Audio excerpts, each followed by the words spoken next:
Hello aspirants. So நம்ம ரொம்ப நாளா எதிர்பார்த்துட்டு இருந்த ஆர்ஆர்பி ஜேஇ 2024 உடைய notification details and some important அப்டேட்ஸை பற்றி தான் இங்கே பார்க்க போகிறோம். ஸோ நம்ம இயர் ஸ்டார்டிங்லேயே சொன்ன மாதிரி, நம்ம இன்ஸ்டியூட்டில் நம்ம சொன்ன மாதிரி, ஸோ ஆர்ஆர்பி ஜேஇ 2024க்கான அஃபிஷியல் நோட்டிஃபிகேஷனுக்கான ஸோ பேசிக் இன்ஸை வந்து என்ன பண்ணியிருக்காங்கன்னா, இப்போது 16th ஜூன் அப்போ நமக்கு இஷ்யூ பண்ணியிருந்தாங்க. ஸோ அதுக்கு ரெலவெண்ட்டான டீட்டெயில்ஸும் நம்ம ட்ரிபிள்இ அண்ட் இசி டிபார்ட்மெண்ட்டோடைய எக்ஸாம் பேட்டர்ன் எந்த மாதிரி இருக்குது அப்படின்றத பற்றியும், ஸோ உங்களுடைய ப்ரிப்பரேஷன் ஸ்ட்ராட்டஜி, நீங்கள் ஃபாலோ பண்ண வேண்டிய சிலபஸ் என்ன அப்படின்றத என்ன பண்ணணும்னு பார்த்தீங்கன்னா இந்த வீடியோவில் ப்ரீஃபாக பார்த்துடலாம். So welcome to Sparks academy. நான் உங்கள் சந்தோஷ். ஸோ இப்போ நம்ம என்ன பண்ண போகிறோம்னா, ஸோ இந்த ஆர்ஆர்பி ஜேஇ நோட்டிஃபிகேஷனை பற்றி ஒரு ப்ரீஃபர் பெர்ஸ்பெக்டிவில் வீடியோ அனலைஸ் பண்ண போகிறோம். Let's go to the video. So RRB JE notification நேமுக்கு வந்து பார்த்தீங்க அப்படின்னா இப்போ இஷ்யூ பண்ணியிருக்காங்க. ஸோ அதுக்கு ரெலவெண்ட்டான பேசிக் ஐடியாஸ் நான் ஒவ்வொன்றா இந்த வீடியோஸ் எக்ஸ்பிளைன் பண்ணுறேன். ஸோ அதுக்கு முன்னாடி நம்ம இன்ஸ்டியூட்டில் நம்ம ட்ரிபிள்இ அண்ட் இசி டிபார்ட்மெண்ட்டுக்கு வந்து பார்த்தீங்கன்னா ஒரு மெகா ஃபவுண்டேஷன் கிளாஸ் வந்து ஸ்டார்ட் பண்ண போகிறோம் ஃபார் ஆர்ஆர்பி ஜேஇ. சரிங்களா? ஸோ இதில் ஃபஸ்ட்டு 10 ஸ்டூடெண்ட்ஸ்க்கு வந்து special offers and discounts provide பண்ண போகிறோம். ஸோ அதை பற்றின மேலும் டீட்டெயில்ஸ் நமக்கு தெரிஞ்சுக்கணும் அப்படின்னா, ஸோ நம்ம டிஸ்கிரிப்ஷனில் இருக்கிற இங்கே இஷ்யூ பண்ணியிருக்கிற இங்கே ஷோ பண்ணியிருக்கிற கான்டாக்ட் டீட்டெயிலுக்கு நீங்கள் ஜஸ்ட் கால் பண்ணீங்க அப்படின்னாலே they will guide you further. Okay. So so அது என்ன அப்படின்றத இங்கே ஸ்லைடில் காட்டியிருக்கேன். ஸோ இப்போ நீங்கள் பார்த்தீங்கன்னாலே தெரியும். ஸோ ஆர்ஆர்பிக்கான நோட்டிஃபிகேஷனை பற்றி என்ன பண்ணியிருக்காங்கன்னா, நார்த் ஈஸ்டர்ன் ஃப்ரான்டியர் ரயில்வே மூலிமா நமக்கு கிடைச்சிருக்கு. ஸோ அவங்க என்ன சொல்லியிருக்காங்க அப்படின்னா, ஸோ இது வந்து நமக்கு எப்போ கிடைச்சதுன்னா, ஸோ 18 ஜூன் 2024 கிடைச்சது. ஸோ ஆல்ரெடி நம்ம வந்து ட்ரிபிள்இ டிபார்ட்மெண்ட் இல்லாமல் மற்ற டிபார்ட்மெண்ட்ஸ் மெக்கானிக்கலுக்கு இதை பற்றி பேசியிருப்போம். ஸோ இப்போ ட்ரிபிள்இ டிபார்ட்மெண்ட்டுக்கும் இசி டிபார்ட்மெண்ட்டுக்கும் இதை பற்றின ஒரு ஓவர் வியூ கொடுத்துட்றாங்க. ஸோ இப்போ என்ன சொல்லியிருக்காங்க அப்படின்னா, so with respect to RRB, so vacancies வந்து எடுக்க போகிறதா சொல்லியிருக்காங்க வேரியஸ் டிவிஷன்ஸில். சரிங்களா?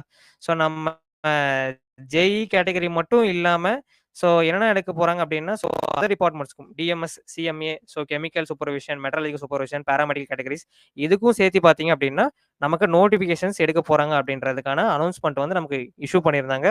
ஸோ அந்த பேஜ் தான் உங்கள்கிட்ட நான் ஷேர் பண்ணியிருக்கேன். ஸோ இதில் உங்களுக்கு பேசிக் டீட்டெயில்ஸ் எல்லாமே இருக்கும். ஸோ இதில் நமக்கு வந்து பார்த்தீங்கன்னா ஜேஇக்கு, ஸோ எஸ்பெஷலி ஜேஇக்கு எவ்வளோ வேகன்சி வந்திருக்கு அப்படின்னா 7346 வேகன்சி எடுக்க போகிறத சொல்லியிருக்காங்க. இது இல்லாமல் other departments so certain vacancies இருக்குது. எல்லாமே சேர்த்து இந்த வருஷம் எவ்வளோ வேகன்சி எடுக்க போகிறாங்க அப்படின்னா 7911 வேகன்சி எடுக்க போகிறாங்க. டோட்டல் நமக்கு எவ்வளோ வேகன்சி எடுக்க போகிறாங்கன்னா, ஸோ 7911 வேகன்சிஸ் எடுக்க போகிறாங்க. ஸோ இதுக்கான ஃபர்தர் எக்ஸாக்ட் நோட்டிஃபிகேஷன் டீட்டெயில்ஸ் வந்து உங்களுக்கு ஃபர்தராக அவங்க அஃபிஷியல் வெப்சைட்டில் அப்டேட் பண்ணுவாங்க. ஸோ அவங்க அஃபிஷியல் வெப்சைட் அப்டேட் பண்ண அடுத்த இதே நம்ம என்ன பண்ணுவோங்க, ஸோ நாம இங்கே அந்த டீட்டெயில்ஸை பற்றி கிளியராக போஸ்ட் பண்ணி ஸோ அதுக்கான ப்ரொசீஜர்ஸ் என்ன அப்படின்றத ஸோ உங்களுக்கு ஸ்டெப் பை ஸ்டெப்பாக எக்ஸ்பிளைன் பண்ணிடுவோம். ஸோ சரிங்க சார். இப்போ நான் ஆர்ஆர்பி ஜேஇக்கு எழுத போகிறேன் சார், நான் அப்ளை பண்ண போகிறேன் சார். எக்ஸாம் பேட்டர்ன் எந்த மாதிரி இருக்கும் அப்படின்றத நான் சொல்லிடுறேன். சார் நம்ம எக்ஸ்பெக்ட் பண்ணுற பேட்டர்ன் என்ன அப்படின்னா 2 விதமான இது இருக்குங்க, 2 ஃபேஸ் இருக்குங்க நீங்கள் எழுத போகிற எக்ஸாமில். So phase 1, phase 2, CBT 1, CBT 2, computer based test 1, computer based test இருக்கும். அந்த 2 டெஸ்ட்டுக்கான பேட்டர்ன் என்ன, அதுக்கான சிலபஸ் என்ன அப்படின்றத இங்கே ஒரு பேசிக் அவுட்லைன் பார்த்துடலாங்க. ஸோ ஃபஸ்ட்டு ஃபேஸ் 1ல பார்த்தீங்கன்னா, அதாவது கம்ப்யூட்டர் பேஸ்ட் டெஸ்ட் 1ல பார்த்தீங்க அப்படின்னா, நமக்கு டெக்னிக்கல் இருக்காது. ஸோ உங்களுக்கு full and full general based test தான் ஃபர்ஸ்ட் ஃபேஸ்ல. ஓகேவா? நீங்க ஃபர்ஸ்ட் ஃபேஸ் கிளியர் பண்ணிட்டீங்க அப்படின்னா மட்டும் தான் உங்களால செகண்ட் ஃபேஸ்க்கு போக முடியும். தட் இஸ் உங்களோட டெக்னிக்கல் போர்ஷனுக்கு போக முடியும். இந்த ஃபர்ஸ்ட் ஃபேஸ்ல நமக்கு என்ன சார் இருக்கும் அப்படின்னு கேட்டீங்கன்னா, ஸோ மொத்தம் 100 கொஸ்டின்ஸ் இருக்கும். ஒவ்வொரு கொஸ்டினுக்கும் பார்த்தீங்கன்னா 1 மார்க் இருக்கும். ஸோ அதுல ஒரு கொஸ்டின் நீங்க தப்பா அட்டெண்ட் பண்ணிட்டீங்க அப்படின்னா 1/3 மார்க் வந்து டிடக்ட் பண்ணிடுவாங்க. ஸோ நெகட்டிவ் மார்க்கிங் இருக்கு. ஸோ அட்டெண்ட் பண்ணும்போது கேர்ஃபுல்லா அட்டெண்ட் பண்ணுங்க. ஸோ ரொம்ப ரொம்ப ஈஸியா தான் இருக்கும். நீங்க கேட்டோ இல்ல மத்த எக்ஸாம்ஸ் எழுதுற மாதிரி ரொம்ப டஃப்பாலாம் இருக்காது. It will be very very easy. So when compare to all other exams, so ஈஸியா கிராக் பண்ணிடலாம். Just remember only one thing, negative mark இருக்கு. ஸோ அட்டெண்ட் பண்ணும்போது கிளியரா அட்டெண்ட் பண்ணுங்க. எக்ஸாக்ட்லி தெரிஞ்ச அமௌண்ட் அட்டெண்ட் பண்ணுங்க. ஸோ அதுக்கேற்ற மாதிரி தான் நம்ம டெஸ்ட்டும் அரேஞ்ச் பண்ணி கொடுத்துருப்பாங்க. சரிங்க சார், இந்த டெஸ்ட் டியூரேஷன் எவ்வளோ சார் இருக்கும் கேட்டீங்கன்னா, so test duration will be around 90 மினிட்ஸுங்க. ஸோ 1.5 ஹவர்ஸ் டெஸ்ட் இருக்குங்க. 1 ஹவர்ஸ் அண்ட் 30 மினிட்ஸ் டெஸ்ட் இருக்கும் test duration. So test timing எல்லாமே பார்த்தீங்க அப்படின்னா, உங்களுடைய அஃபிஷியல் நோட்டிஃபிகேஷன் வந்துட்டு உங்களுக்கு ஹால் டிக்கெட் இஷ்யூ பண்ணும்போது அந்த இடத்துல டெஸ்ட்டோட எக்ஸாக்ட் டீடைல்ஸ் கொடுத்துருவாங்க. சார் ஃபிசிக்கலி டிசேபிள் கேண்டிடேட்ஸ் இருக்கிறவங்களுக்கு பார்த்தீங்க அப்படின்னா, ஸோ 1 ஹவர் 20 மினிட்ஸ் கொடுப்பாங்க. Additionally physically disable candidates, so அவங்களுக்கு வந்து ஒரு 30 மினிட்ஸ் எக்ஸஸாக இருக்கும். சரிங்களா? அதாவது 2 ஹவர்ஸ் எக்ஸாம் நடக்கும். ஸோ இது வந்து பார்த்தீங்கன்னா, ஃபேஸ் 1 டெஸ்ட்டுக்கான இது. சரிங்க சார். இந்த ஃபேஸ் 1 டெஸ்ட்ல ஒவ்வொரு சப்ஜெக்ட்டுக்கும் எவ்வளோ வெயிட்டேஜ் இருக்கும் சார் அப்படின்றத குடுத்துருக்காங்க. See here carefully. மேத்தமேட்டிக்ஸ்க்கும், ஜெனரல் ஆப்டிட்யூடுக்கும் பார்த்தீங்க அப்படின்னா, they have given number of questions வந்து பார்த்தீங்கன்னா 30. ஸோ மேக்ஸிமம் மார்க் வந்து பார்த்தீங்கன்னா 30 மார்க். அப்படின்னா 25 marks. So 25 questions. So general அவேர்னஸ்க்கு பார்த்தோம் அப்படின்னா 15 questions and 15 marks. As usual நான் சொன்னதே தான். Each question will carry 1 mark. General சயின்ஸ்க்கு வந்து பார்த்தீங்க அப்படின்னா 30 கொஸ்டின்ஸ் அண்ட் 30 மார்க்ஸ். ஸோ டோட்டலா நமக்கு வந்து நீங்க ஃபேஸ் 1ல அட்டெண்ட் பண்ண போறதுல you will attend 100 questions. Each question will carry 1 mark. So total 100 marks. Total exam duration வந்து பார்த்தீங்க அப்படின்னா 90 மினிட்ஸ். சிமிலர்லி இதே மாரி ஃபேஸ் 2க்கும் இருக்கு. ஃபேஸ் 2க்கும் காட்டிடுறேன். அதுக்கப்புறம் சிலபஸோட அவுட்லைன் சொல்லிடுறேங்க. ஸோ ஃபேஸ் 2 வந்து பார்த்தீங்க அப்படின்னா, நம்ம இந்த வீடியோல ட்ரிபிள் இ அண்ட் இசிஇ டிபார்ட்மெண்ட்ட பேஸ் பண்ணி ஃபோக்கஸ் பண்ணி பேச போறோம். ஆல்ரெடி மெக்கானிக்கல் டிபார்ட்மெண்ட்க்கு வீடியோஸ் போஸ்ட் பண்ணிட்டோம். ஸோ அது வந்து மெக்கானிக்கல் டிபார்ட்மெண்ட்ல நீங்க ஜஸ்ட் நம்ம இதுலயே நம்ம யூடியூப் சேனல்லயே நீங்க ஜஸ்ட் வியூ பண்ணீங்கன்னா, மெக்கானிக்கல் டிபார்ட்மெண்ட்க்கு இத பத்தி ஒரு பேசிக் ஐடியா குடுத்து ஃப்ரீ கிளாஸஸ் போயிட்டு இருக்குங்க. ஓகே. ஸோ ஃபேஸ் 2ல தேர் இஸ் 150 கொஸ்டின்ஸ்ங்க ஃபார் 150 மார்க்ஸ். ஸோ இங்கேயும் அதே தான். So 1 question carries 1 mark. ஒவ்வொரு கரெக்ட் ஆன்சருக்குமே 1 மார்க் கிடைக்கும். ஸோ ராங் ஆன்சர் பண்ணியிருந்தீங்க அப்படின்னா, அங்க எப்படி 1/3 நெகட்டிவ் மார்க் இருந்ததோ, அதே மாதிரி இங்கேயும் 1/3 நெகட்டிவ் மார்க் இருக்கும். சரியா? சார் இங்க எப்படி சார் பேட்டர்ன் இருக்கும்னு கேட்டீங்கன்னா, சேம் ஆஸ் தட் ஜெனரல் அவேர்னஸ்க்கு 15 மார்க் இருக்கும். 15 கொஸ்டின் அட்டெண்ட் பண்ணுவீங்க. Physics, chemistry 10th CBSE syllabus என்னவோ அது படிச்சா போதும். ஸோ அதுக்கு ஈக்குவலன்ட்டான அளவுக்கு தான் இருக்கும். 15 மார்க்ஸ் இருக்கும். 15 கொஸ்டின்ஸ். ஸோ கம்ப்யூட்டருக்கும் பார்த்தீங்க அப்படின்னா, நீங்க பெரிய லெவலுக்கு படிக்க தேவையில்ல. ஸோ சிலபஸ் எப்படி இருக்கும்ன்றத அடுத்த பேஜ்ல லைட்டா எக்ஸ்பிளைன் பண்ணிடுறேன். ஸோ பேசிக்ஸ் ஆஃப் கம்ப்யூட்டர் அப்ளிகேஷன்ஸ்ல 10 கொஸ்டின்ஸ் இருக்கும். 10 மார்க்ஸ் இருக்கும்.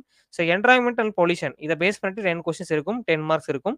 ஸோ டெக்னிக்கல் எபிலிட்டீஸ் நீங்க ட்ரிபிள் இ டிபார்ட்மெண்ட்டா இருக்கீங்க, ஈசி டிபார்ட்மெண்ட்டா இருக்கீங்க அப்படின்னா, உங்க ஜெனரல் டிபார்ட்மெண்ட்க்கு ஏத்த மாரி 100 கொஸ்டின் ஃப்ரேம் பண்ணியிருப்பாங்க. Each question carries 1 mark. Totally will have 100 marks. So total duration of the exam is 120 minutes and total you have 150 marks. சரிங்களா? உங்க இந்த இடத்துல நாங்க ஷோ பண்ணியிருக்கேன். நெக்ஸ்ட். ஸோ சிலபஸ் எப்படி சார் இருக்கும் அப்படின்னு கேட்டீங்கன்னா, ஸோ ஆஸ் யூசுவல் சொன்னதே தான். So you have general mathematics, is intelligence and reasoning, generated and electronics ஓரியன்டடா சிலபஸ் இருக்குங்க. ஓகேவா? எலக்ட்ரிக்கல் இன்ஜினியரிங்கும், இசி டிபார்ட்மெண்ட்டுக்கும் உங்களுக்கு அந்த கன்சர்ன் டிபார்ட்மெண்ட்டோட பெர்ஸ்பெக்டிவ்ல சிலபஸ் டெக்னிக்கல்ல வேரி ஆகும். சரியா? இது இல்லாம நீங்க வேற என்ன கவர் பண்ணணும் அப்படின்னு பார்த்தீங்கன்னா, while we go for CBT 2 you have to cover physics, chemistry also. எது வரைக்கும் நீங்க கவர் பண்ணா போதுன்னா, 10th ஸ்டாண்டர்ட் சிபிஎஸ்இ அந்த அளவுக்கு கவர் பண்ணா போதுங்க. நீங்க பெரிய லெவலுக்கு படிக்க வேண்டிய அவசியம் இல்ல. சிபிஎஸ்இ, என்சிஇஆர்டி சிலபஸ் என்ன இருக்கோ, அது 10th ஸ்டாண்டர்ட் வரைக்கும் இருக்கிற பிசிக்ஸ், கெமிஸ்ட்ரி நீங்க பார்த்தாலே போதும். அந்த 15 to 20 மார்க்ஸ் என்ன பண்ணிடலாங்க, ஈஸியா வாங்கிட முடியும். இது இல்லாம பேசிக் கம்ப்யூட்டர் அப்ளிகேஷன்ஸ் லைட்டா தெரிஞ்சிருக்கணும். பேசிக் என்வைரன்மென்டல் பொல்யூஷன்ஸ பத்தி தெரிஞ்சிருக்கணும். ஸோ இத பேஸ் பண்ணி நீங்க ப்ரிப்பேர் பண்ணாலே போதும். சரியா? ஸோ இது 2மே ரொம்ப ரொம்ப இம்பார்ட்டன்ட். ஸோ கொஞ்சம் கேர்ஃபுல்லா பார்த்துக்கோங்க. ஸோ ஃபேஸ் 1ல இருக்கிற சிலபஸ் வந்து நான் ஆல்ரெடி சொன்னதே தான். Mathematics, general intelligence and reasoning, general awareness and general science. ஓகேவா? இத பத்தி சிலபஸ பிரீஃபா தனியா ஒரு வீடியோல சொல்றேன். என்னென்ன இருக்கு அப்படின்ட்டு. ஸோ ஜஸ்ட் சிலபஸ் அவுட்லைன் மட்டும் தான் குடுத்துருக்கேன். அது மட்டும் கிளியரா பார்த்துக்கோங்க. இதே ஃபேஸ் 2 சிலபஸ்ல பார்த்தீங்க அப்படின்னா, நான் சொன்ன மாதிரி நான் சொன்னேங்கல்ல. ஸோ நீங்க பிசிக்ஸ், கெமிஸ்ட்ரியா இருந்தது அப்படின்னா 10th சிபிஎஸ்இ சிலபஸ் நீங்க மெயினா ஃபோக்கஸ் பண்ணி படிக்கிற மாரி இருக்கும். ஸோ கம்ப்யூட்டர் அப்ளிகேஷனுக்கு நமக்கு என்ன சார் தெரியணும் அப்படின்னா, கம்ப்யூட்டர் ஆர்க்கிடெக்சர், நெட்வொர்க்கிங், ஆப்பரேட்டிங் சிஸ்டம்ஸ பத்தி, எம்எஸ் ஆஃபீஸ் பத்தி அண்ட் டேட்டா ரெப்ரசன்டேஷன்ஸ பத்தி, கம்ப்யூட்டர் செக்யூரிட்டி பத்தி தெரிஞ்சாலே போதுங்க. ஸோ இதெல்லாம் நீங்க நெறைய படிக்கணுமா சார் அப்படின்னு கேட்டீங்கன்னா, நெறையலாம் தேவையில்லைங்க. So what is required for JE level அந்த லெவலுக்கு நீங்க படிச்சாலே போதும். You can definitely able to attend that easily without losing even a single mark. ரொம்ப ஈஸியா தான் இருக்கும். நீங்க எக்ஸ்பெக்ட் பண்றத விட ஸோ ஈஸியா அட்டெண்ட் பண்ண மாரி தான் இருக்கும். ஸோ நம்ம கிளாஸஸ் நீங்க ஜாயின் பண்ணும்போது இத பத்தி இன்னுமே கிளியர் கட்டா ஒரு அண்டர்ஸ்டாண்டிங் கிடைச்சிரும். சச் தட் ஈஸியா கிராக் பண்றதுக்கான மெத்தட்ஸ் நாங்க சொல்லிக் குடுத்துருவோம். சரியா? டெக்னிக்கல் வைஸ் வரீங்க அப்படின்னா, if you are triple E department டிபார்ட்மெண்ட்டா இருக்கீங்க அப்படின்னா, சர்க்யூட் தியரி படிக்கணும், தெரிஞ்சுக்கணும். பவர் ஸ்டம்ப்ஸ பத்தி தெரிஞ்சுக்கணும். எஸ்டிமேஷன், காஸ்டிங் பத்தி தெரிஞ்சுக்கணும். Similar to JE syllabus of SSC அதே மாரி இருக்கும். அப்புறம் பேசிக் எலக்ட்ரானிக்ஸோட பிரின்சிபல்ஸ பத்தி தெரிஞ்சுக்கணுங்க. ஸோ இது பேசிக்கா தெரிஞ்சுக்கணும். ஓகே. ஸோ அததான் இங்க சொல்லியிருந்தேன். ஸோ நம்ம சிலபஸ் வந்து அவுட் பண்ணியிருக்கேன் பாருங்க. ஸோ ஜெனரல் அவேர்னஸ் ஃபேஸ் 2க்கு, so basics of environmental pollution control, computer application, technical abilities. ஓகேவா? ஸோ இதே வந்து பார்த்தீங்க அப்படின்னா, கொஞ்சம் பிரீஃபா technical abilities triple E department. ஏன்னா நீங்க ட்ரிபிள் இ டிபார்ட்மெண்ட்டா இருக்கீங்க அப்படின்னா, சார் 100 மார்க்ஸ்க்கு நான் என்னென்ன சார் மெயினா ஃபோக்கஸ் பண்ணணும்? அது இங்க தெளிவா அவுட்லைன் பண்ணி குடுத்துருக்கேன். சார் இத நீங்க கம்பல்சரி பார்த்தே ஆகணுங்க. So basic triple E concepts. Like basic fundamental of KCL, KVL, mesh, nodal, ah resistors in series, capacitance in series, parallel, inductor in series, parallel, star to delta conversions, இது மாரி basic theorems like maximum power transfer theorems, அந்த மாதிரி basic AC circuit analysis, power analysis, so energy analysis இத பத்தி. So அதுக்கப்புறம் பார்த்தீங்க அப்படின்னா, டிரான்சியன்ஸ் லைட்டா, 2 போர்ட்ஸ் லைட்டா, இந்த அளவுக்கு பார்த்தாலே போதுங்க. ரொம்ப பிரீஃபா போக தேவையில்ல. அவுட்லைன் வாட் இஸ் வாட் இந்த அளவுக்கு தெரிஞ்சாலே போதும். Easily you can clear basic concepts. Electrical machine electrical machines போறீங்க அப்படின்னா, you have to go for transformers, synchronous machines, induction machines, DC machines. இது மெயினா பார்க்கணுங்க. ஸோ சிங்க்ரனஸ் மெஷின் தனியா குடுத்துருக்கேன். ஸோ எலக்ட்ரிக்கல் அதுக்கப்புறம் பார்த்தீங்கன்னா, when you go for power systems, generation, transmission, டிஸ்ட்ரிபியூஷன்ஸ பத்தி நீங்க மெயினா தெரிஞ்சுக்கணும். பேசிக்கலா நீங்க பவர் சிஸ்டம் ஸ்டடி பண்ணும்போதே ஃபர்ஸ்ட் டாபிக் இதுதான். TND very very important. TND base பண்ணி 20 கொஸ்டின்ஸ் பக்கம் எக்ஸ்பெக்ட் பண்ணலாங்க. எஸ்டிமேஷன் அண்ட் காஸ்டிங் அப்படின்றது ஒண்ணும் கிடையாது. ஸோ நீங்க டிப்ளமோல படிக்கிற ஒரு பேப்பர் தான். ஸோ அந்த பேப்பர்ல என்ன பண்ணுவீங்க அப்படின்னா, ஸோ எந்த மாரி எஸ்டிமேஷன் போடுறீங்க? ஒரு வீடு இருக்கு, ஒரு கம்பெனி இருக்கு அப்படின்னா, எஸ்டிமேஷன் எந்த அளவுக்கு இருக்கு? அதுக்கு எவ்வளோ cost effective methods, minimum cost டியூரேஷன்ல எப்படி இது பண்ண முடியும் அப்படின்றத பத்தி படிப்போம். ஸோ பேசிக் எலக்ட்ரானிக்ஸும் அதே தான். ஒவ்வொரு எலக்ட்ரானிக் டிவைஸஸ பத்தி படிப்பீங்க. ஸோ சர்க்யூட் லாஸ், மேக்னெட்டிக் சர்க்யூட்ஸ்ல நீங்க வந்து பயாட், சாவர்ட்ல, ஆம்பியர் சர்க்யூட்ல பத்தி படிப்பீங்க. AC fundamentals and measuring instruments. Measuring instruments அப்படின்னா, you will study more about energy meters, potentiometers. So இந்த மாதிரி டிவைஸஸ பத்தி கொஞ்சம் கிளியர் கட்டா படிப்பீங்க. இது வந்து triple E syllabus. Similarly for EC department இருக்கீங்க அப்படின்னா, electronics fundamentals, digital electronics, microprocessors and microcontrollers. Digital எலக்ட்ரானிக்ஸ்னா ஒண்ணும் கிடையாதுங்க. நம்பர் சிஸ்டம்ஸ் படிப்பீங்க. So combination circuit, sequential circuits, converters, flip flops, இந்த மாதிரி விஷயங்கள் படிப்பீங்க. மைக்ரோ ப்ராசஸர் அப்படின்றப்ப 8085, 8086 இத பத்தி தெரிஞ்சவா படிப்பீங்க. மைக்ரோ கண்ட்ரோலர்ஸ் இருக்கு அப்படின்னா 8051 பத்தி படிப்பீங்க. ஓகேவா? இதனுடைய architectural behaviour, pipelining structures, இத பத்தி இருக்கும். இது அட்ரஸிங் மோட்ஸ் இத பத்தி படிப்பீங்க. கம்யூனிகேஷன் சிஸ்டம்ஸ் இருக்குன்றப்ப analog to digital communication. So analog communication தனியா படிப்பீங்க. டிஜிட்டல் கம்யூனிகேஷன் தனியா படிப்பீங்க. Difference of communication. So in depth, type wise என்னென்ன வேரி ஆகுதுன்றத பத்தி படிப்பீங்க. டேட்டா கம்யூனிகேஷன் நெட்வொர்க்ஸ் அப்படின்றப்ப ஸோ கம்ப்யூட்டர் சயின்ஸ் ரிலவென்ட்டான இது. ஓஎஸ் ஆர்க்கிடெக்சர்ஸ் இத பத்தி கொஞ்சம் கிளியர் கட் ஐடியாஸா. ஸோ டிரான்ஸ்மிஷன் கண்ட்ரோல் புரோட்டோகால்ஸ், ஓகேவா? இந்த இது இன்டர்நெட் புரோட்டோகால்ஸ் இத பத்தி படிப்பீங்க. அதுக்கப்புறம் பார்த்தீங்கன்னா, இடிசி பத்தி படிப்பீங்க. எலக்ட்ரானிக் காம்போனன்ட்ஸ் அண்ட் மெட்டீரியல்ஸ் அப்படின்றப்ப you will study basic devices like FET, JFETs, MOSFETs. அதுக்கப்புறம் பார்த்தீங்கன்னா, டயோட்ஸ், பிஜேடிஸ் இத பத்தி ரொம்ப பிரீஃபா படிப்பீங்க. லீனியர் இன்டெகிரேட்டட் சர்க்யூட்ஸ்ல அதோட ஃபேப்ரிகேஷன்ஸ பத்தி படிப்பீங்க. அப்புறம் கம்ப்யூட்டர் புரோகிராமிங்ல இப்போ கம்ப்யூட்டர் டேட்டா கம்யூனிகேஷன் என்ன சொன்னீங்களோ, அது இன்னும் கொஞ்சம் பிரீஃபர் பெர்ஸ்பெக்டிவ்ல படிப்பீங்க. இதுதான் பார்த்தீங்கன்னா, ஈசி டிபார்ட்மெண்ட்டோட சிலபஸ் வெயிட்டேஜ். சரியா? ஸோ ஏஜ் லிமிட் எவ்வளோ சார்? நான் இது பண்ணணும் அப்படின்னா, என்ன குவாலிஃபிகேஷன் சார் இருக்கணும் அப்படின்னா, சார் நீங்க ஜேஇ எழுதணும் அப்படின்னா, டிப்ளமோ குவாலிஃபிகேஷன் இருந்தது அப்படின்னா எலிஜிபிள். ஸோ அதுக்கு மேல பிஇ குவாலிஃபிகேஷன் வந்து பார்த்தீங்கன்னா, as per notification it will vary. So if they are asking BE also you can apply BE. இல்ல சார் ஜேஇ லெவல் இருக்கு அப்படின்னா, diploma standard candidates you can generally apply. Diploma plus BE இருக்கான்னு பார்த்தீங்கன்னா, இது நோட்டிஃபிகேஷன base பண்ணிட்டு they will change. Okay. So அப்ப notification officially வரும்போது நமக்கு என்ன ஆகுங்க? பிஇ டைரக்ட்டா எலிஜிபிளா அப்படின்றது நமக்கு அங்க தெரிஞ்சிரும். சரியா? ஸோ ஸோ இதுல வந்து பார்த்தீங்க அப்படின்னா, சிபிடி 1, சிபிடி 2 இது இல்லாம நீங்க மெடிக்கல் ஃபிட்னஸ் டெஸ்ட் இருக்கு. அதே மாரி டாக்குமெண்ட் வெரிஃபிகேஷன். இந்த 4 ப்ராசஸ் நீங்க ஃபாலோ பண்ணுவீங்க. ஒன்ஸ் இது 4மே சக்சஸ்ஃபுல்லா கம்ப்ளீட் பண்ணிட்டீங்க அப்படின்னா மட்டும் தான், நீங்க என்ன பண்ண முடியும்? ஆர்ஆர்பி, ஜேஇ ஆக முடியும். ஸோ அதுதான் கீழ எழுதியிருப்பேன். இதுல ஏதாச்சும் ஒரு இதுல நீங்க ஒரு கிரைட்டீரியா மீட் எலிஜிபிள் கிடையாது. எழுத முடியாது. சார் நான் சிபிடி 1, சிபிடி 2 கிளியர் பண்ணிட்டேன். பட் மெடிக்கல் ஃபிட்னஸ்ல நான் ஃபெயில் ஆயிட்டேன் அப்படின்னா, you are not eligible to become RRB, JE. ஓகேவா? இல்ல சார் டாக்குமெண்ட் வெரிஃபிகேஷன்ல ஒரு சின்ன ப்ராப்ளம் ஆயிடுச்சு அப்படின்னாலுமே ஆர்ஆர்பி, ஜேஇ ஆக முடியாது. ஸோ எல்லாமே உங்க சைடு வந்து நீங்க சேஃபா வச்சுக்க பாருங்க. சச் தட் எக்ஸாமினேஷன் முடிச்சுட்டு நீங்க எந்த ஒரு ஹரிபரி இல்லாம கிளியர் கட்டா போயிட்டு ஸோ டெஸ்ட் எல்லாமே கிளியரா முடிச்சுட்டு, ஸோ நீங்க ஜாயின் பண்ற மாரி பார்த்துக்கணும். ஓகேவா? ஸோ அதே மாரி பிசிக்கல் ஸ்டாண்டர்ட்ஸ மீட் பண்ற மாரி பார்த்துக்கோங்க. பேசிக் எஜுகேஷனல் குவாலிஃபிகேஷன் மீட் பண்ற மாரி பார்த்துக்கோங்க. ஏஜ் லிமிட் வந்து ஸோ 33க்குள்ள இருக்கவங்க relaxation it will vary depend on based on the notification. Okay. So community wise பார்த்தீங்கன்னா, ஏஜ் ரிலாக்சேஷன்ஸ் வேரி ஆயிட்டே இருக்கும். ஸோ ஜெனரலா ஞாபகம் மேக்ஸிமம் ஏஜ் லிமிட் வந்து 33 இருக்கும். So slightly it will vary for physically disable candidates and so community wise இது லைட்டா vary ஆகுங்க. ஓகே. இது ரொம்ப ரொம்ப இம்பார்ட்டன்ட். இது கொஞ்சம் கிளியரா பார்த்துக்கோங்க. ஓகே. ஸோ நான் சொல்லியிருக்கேன் பாருங்க. மினிமம் ஏஜ் லிமிட் வந்து 18 இருக்கணும். மேக்ஸிமம் ஏஜ் லிமிட் வந்து பார்த்தீங்கன்னா 33 இருக்கணும். ஸோ ரிலாக்சேஷன் வந்து ஸ்பெசிஃபிக் கேட்டகரிஸ். ஸோ ஜெனரலுக்கு இருக்கும். என்னதுங்க எக்கனாமிக் வீக்கர் செக்ஷன் இருக்கும். செஷன் இஷ்யூ பண்ணியிருப்பாங்க. அந்த கிரைட்டீரியாக்குள்ள நீங்க வரீங்களா அப்படின்றத ஃபர்ஸ்ட் பார்த்துட்டு அதுக்கேத்த மாரி நோட்டிஃபிகேஷன்ஸ் நீங்க பார்த்துக்கோங்க. ஓகே.